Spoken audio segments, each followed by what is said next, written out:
पंचतंत्र की कथा। भय का भूत। जह पड़ैती सो जीवती। भागने वाला ही जीवित रहता है। एक नगर में भद्रसेन नाम का एक राजा रहता था। उसकी कन्या रत्नावली थी। उसे हर समय यही डर रहता था कि कोई राक्षस उसका अपहरण न कर ले।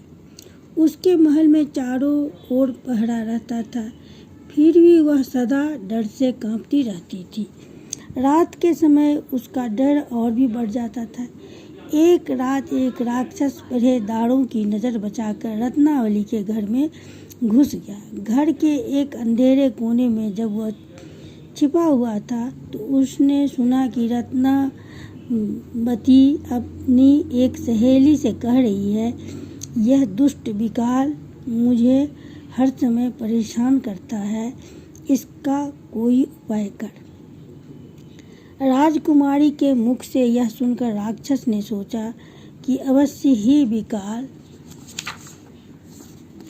नाम का कोई दूसरा राक्षस होगा जिससे राजकुमारी इतना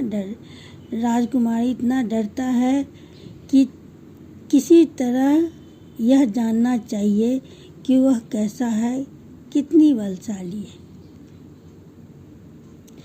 है। राजकुमारी इतनी डरती है, किसी तरह यह सोचकर वह घोड़े का रूप धारण करके अश्वशाला में जा छिपा। तो उसी रात कुछ देर बाद एक चोर उस राजमहल में आया। वह वहाँ घोड़ों की चोरी के लिए ही आया था। अश्वशाला में आकर उसने घोड़ों की देखभाल की और अश्वरूपी राक्षस ने समझा कि अवश्य में यह व्यक्ति विकाल राक्षस है और मुझे पहचान कर मेरी हत्या के लिए ही यह मेरी पीठ पर चढ़ा है। किंतु जब कोई चारा नहीं था, उसके मुंह में लगाम पड़ चुकी थी। चोर के हाथ में चाबुक थी। चाबुक लगते हुए भाग खड़ा हुआ। कुछ दूर जाकर चोर ने उसे ठहराने के लिए लगाम खींची, लेकिन घोड़ा भागता ही गया। उसका वेग कम होने के स्थान पर बढ़ता ही गया। तब चोर के मन में शंका हुई, यह घोड़ा नहीं बल्कि घोड़े की सूरत में कोई राक्षस है जो मुझे मारना चाहता है। किसी उबड़ खाबड़ जगह ले जाकर यह मुझे पटक देगा, मेरी हड्डी पसली टूट जाएगी। चोर यह सोच ही रहा था कि सामने बट वृक्ष की एक शाखा आई, थोड़ा उसके नीचे से गुजरा। चोर ने घोड़े से बचने का उपाय देखकर शाखा के दोनों हाथों से पकड़ लिया। घोड़ा नीचे से गुजर गया। चोर वृक्ष की शाखा से लटक कर बच गया। उसी वृक्ष पर अश्वरूपी राक्षस का मित्र बंदर रहता था। उसने डरकर भागते हुए अश्वरूपी राक्षस को बुलाकर कहा, मित्र, डरते क्यों हो? यह कोई राक्षस नहीं बल्कि मामूली मनुष्य है। तुम चाहो तो इसे क्षण में खाकर हजम कर लो। चोर को बंदर पर बड़ा गुस्सा आ रहा था। बंदर दूर ऊंची शाखा पर बैठा हुआ था, किंतु उसकी लंबी पूंछ चोर के मुख के सामने ही लटक रही थी। चोर ने क्रोधवश उसकी पूंछ को अपनी दांतों में भींचकर चबाना शुरू कर दिया।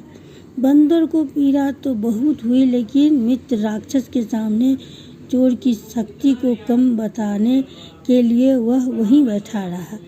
फिर भी उसके चेहरे पर पीड़ा की छाया साफ नजर आ रही थी। उसे देखकर राक्षस ने कहा, मित्र, चाहे तुम कुछ भी कहो, किंतु तुम्हारा चेहरा कह रहा है कि तुम विकाल राक्षस के पंजे में आ गए हो। यह कहकर वह भाग गया।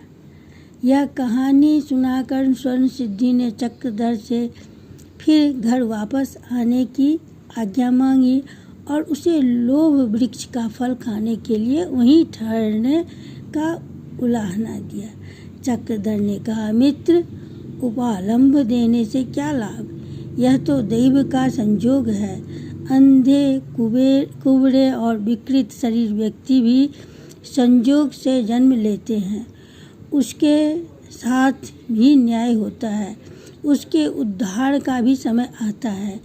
एक राजा के घर विकृत कन्या हुई थी।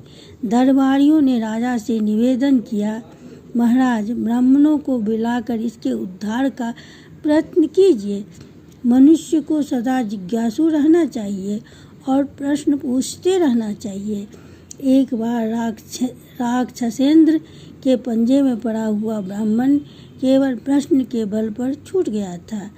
प्रश्न की बड़ी महिमा है। राजा ने पूछा, वह कैसे? तब दरबारियों ने यह कथा सुनाई।